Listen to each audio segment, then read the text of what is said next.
Moscow, President Vladimir Putin inaugurated a monument to the victims of Stalinist purges on Monday, but Soviet-era dissidents accused him of cynicism at a time when they say authorities are riding roughshod over civil freedoms. The Wall of Grief occupies a space on the edge of Moscow's busy 10-lane ring road and depicts a mass of faceless victims, many of whom were sent to prison camps or executed on Joseph Stalin's watch after falsely being accused of being enemies of the people.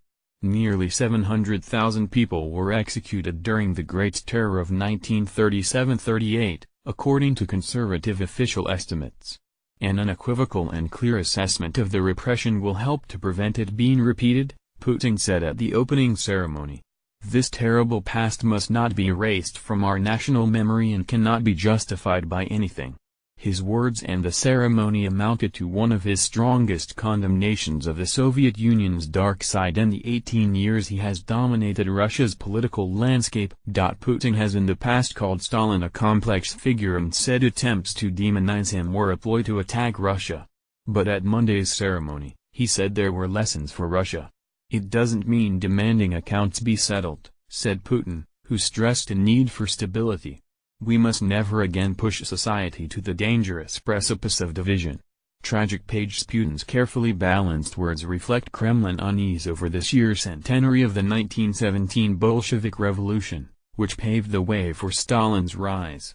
Uncomfortable about promoting discussion of the idea of governments being overthrown by force, the Kremlin is not organizing any commemorative events. Putin, who is expected to run for and win the presidency again in March, told human rights activists earlier on Monday that he hoped the centenary would allow society to draw a line under the tumultuous events of 1917 and to accept Russia's history, with great victories and tragic pages. Yet some historians fret that what they say is Putin's ambiguity about Stalin along with Russia's 2014 annexation of Ukraine's Crimea have emboldened Stalin's admirers. Monuments and memorial plaques honoring Stalin have sprung up in different Russian regions.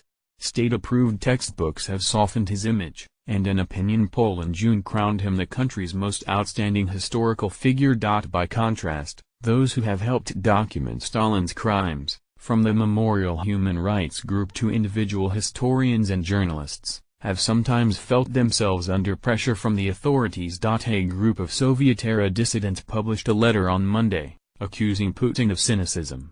We consider the opening in Moscow of a monument to victims of political repression untimely and cynical, they said in the letter, published on the Kasparov.ru news portal.